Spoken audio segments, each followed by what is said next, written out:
Happy Friday, Saints fans. I hope you guys are excited for an awesome weekend. Before we let you get started on your days off, I just wanted to break down a few stories that I saw.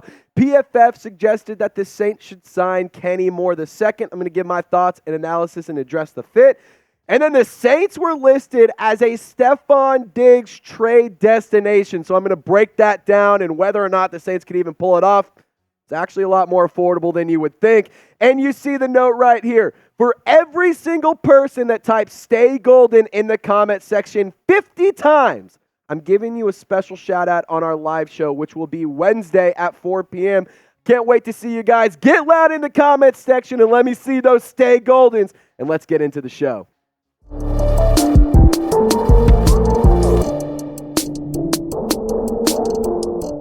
So as I teased off the top of the video, PFF, Pro Football Focus, suggested each team go and sign a free agent target during the 2024 offseason. And for the New Orleans Saints, they suggested Kenny Moore II, who's a cornerback, specializes in that slot corner role. We're going to talk about him here. But let's dive into what Gordon McGinnis of PFF said. He said that 2022 second-round draft pick Alontae Taylor has struggled from the slot through his first two NFL seasons. With the way the slot cornerback market usually shakes out, the Saints might be able to bring in some competition without spending too much money. That sounds pretty nice if you ask me. Kenny Moore II is coming off his highest PFF coverage grade of his career at 79.3 in 2023, and he would be an immediate upgrade on the inside. Now let's talk about the free agent target. As I said, he specializes in that slot cornerback role, plays in the middle. He can do things between the hashes, not necessarily utilized on the outside where he can use the sideline as a tool and as an extra weapon when he's defending wide receivers. He was a 2021 Pro Bowl selection, which is pretty interesting. And the Saints, like Gordon McGinnis said, I totally agree with it. They need to get better at that slot cornerback position. Ever since you lost C.J. Gardner-Johnson, you've been trying to find that role and trying to fill that void. Alontae Taylor, they tried it out with him.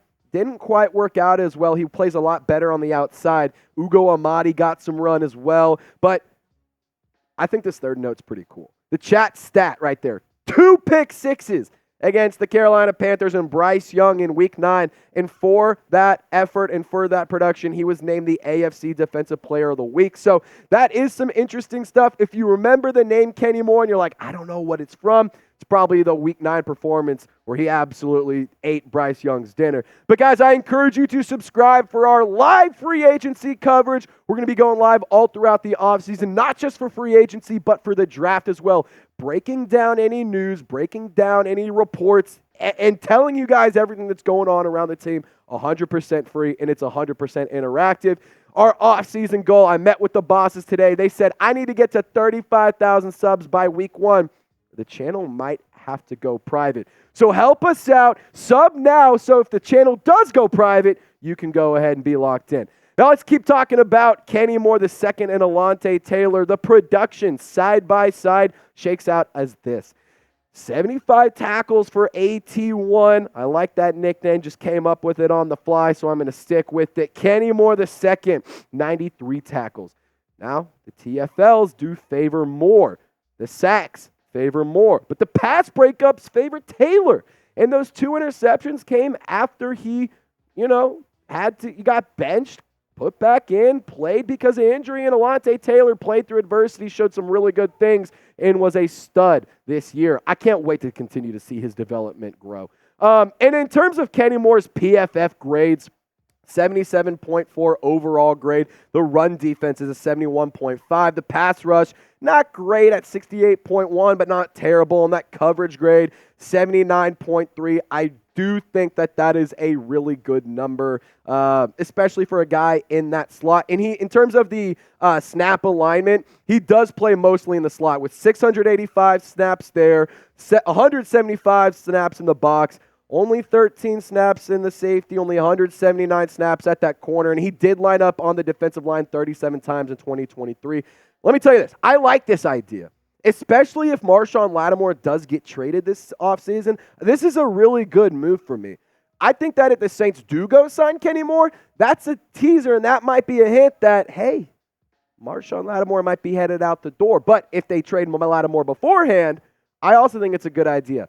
My whole point being, you move Alontae Taylor back to the outside, you bring in Kenny Moore to be that slot role, and you have Paulson Adebo on the other side, who this year I think proved that he could be a cornerback one. I really like Paulson Adebo. He's maybe not as great as Marshon Lattimore, but I think he's still a fine player, and I think he's a good football player, and I think the Saints value him very highly. So you tell me, would you sign Kenny Moore? Just give me a simple Y for yes or N for no in the comment section.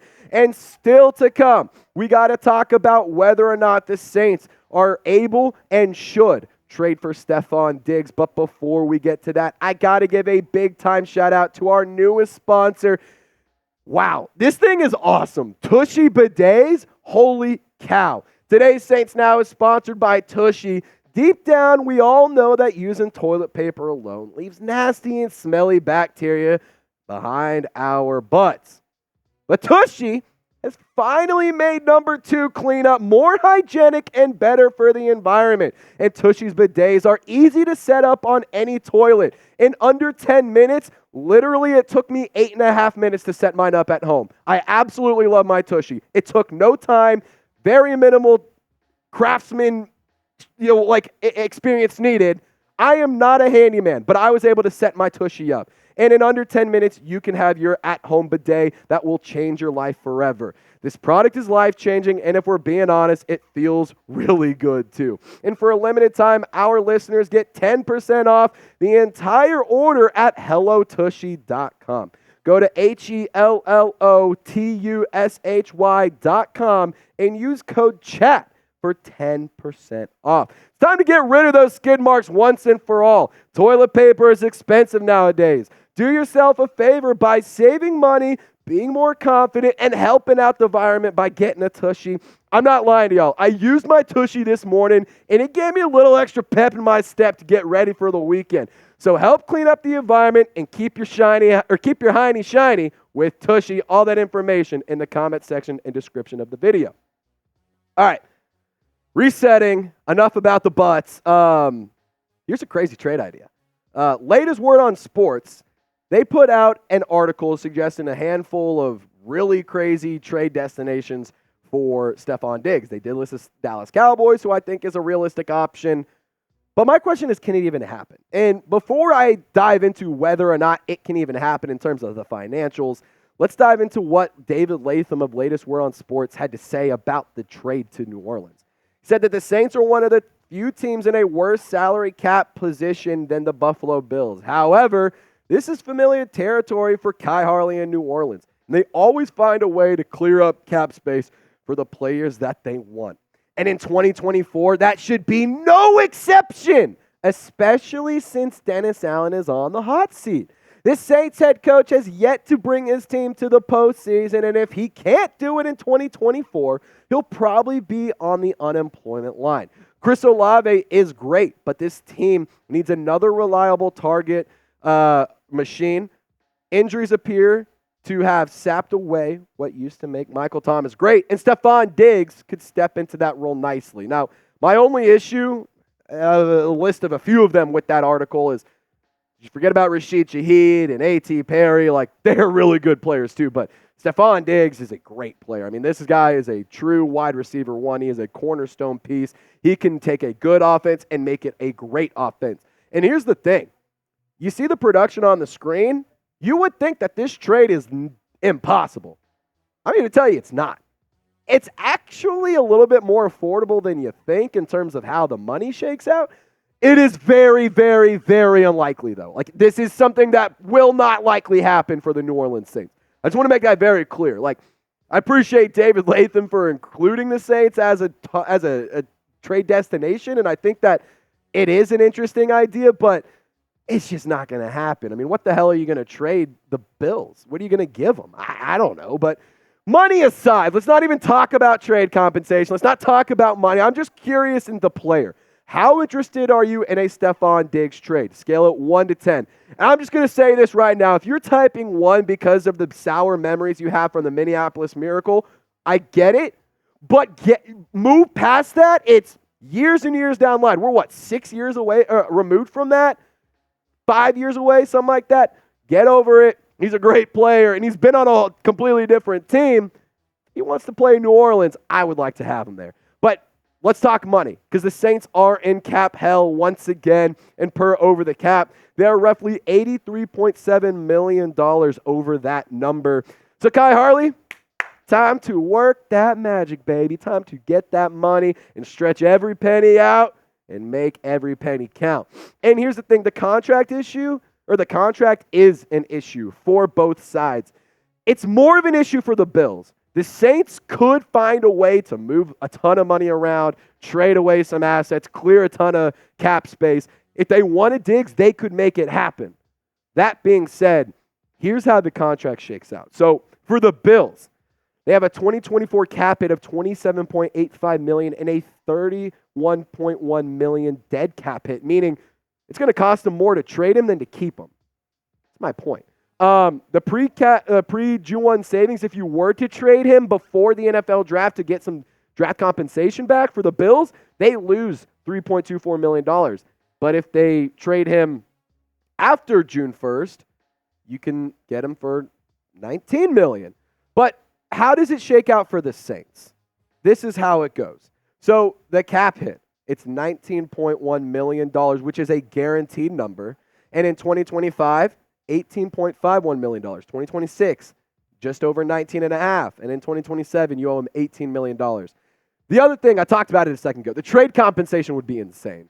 To be quite honest, I don't see a lot of pieces on the Saints roster that could justify the Bills sending the Saints Stefon Diggs. I mean, you would have to trade them the likes of Alvin Kamara and Marshon Lattimore and Chris Olave or something to get just Stefon Diggs. I don't know if it'd be that much, but it would be a lot. And the Saints already have a very limited number of picks this year. Of course, comp picks could come in, but those are going to be anywhere from 3rd to 5th round picks. That's what I'm seeing right now.